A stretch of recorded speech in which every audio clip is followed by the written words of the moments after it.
Hey, Art, you got me fired up about the whole Iran thing because I've been on off again. I'm like, okay, 28 minutes ago, U.S. Secretary of State Marco Rubio says there are some good signs in peace talks with Iran, but I don't want to be overly optimistic. Let's see what happens over the next few days. So, yeah, who knows? Maybe we're getting closer. It feels like, when I was in high school and she said, well, maybe I'll go to the prom with you, maybe. But then the next time it's like, I don't know yet. I'm like, come on, just make a decision.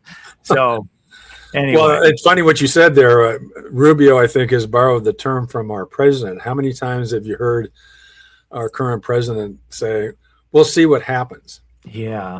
We hear that a lot. And again, I think folks have gotten a little skeptical about the Iran war situation because of the fact that we've been told that many, many times now. And, at some point, we've got to have a breakthrough and we've got to have some progress moving forward. And I think if we do, boy, I would be, we should brace ourselves for some pretty good reaction on the positive side in bond yields, mortgage rates, and I think in home sales.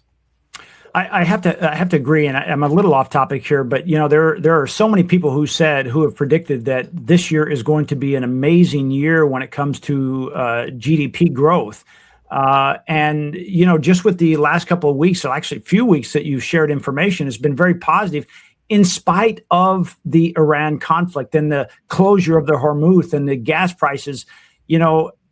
That's stuff that are out. When we used to do SWOT analysis for businesses, this is one of those things we weren't planning on, right?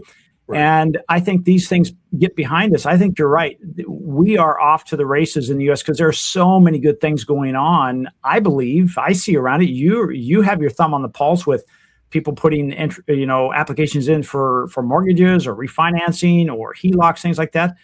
It's all good news.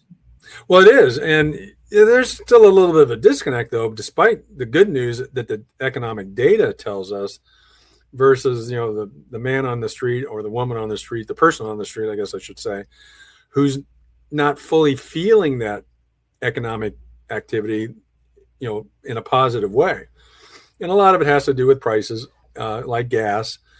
Grocery prices are still perceived to be high and so forth. So, again, if we can get a breakthrough, oil prices should plummet.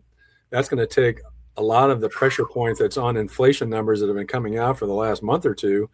And that conceivably should help with the prices overall for goods and services to start improving.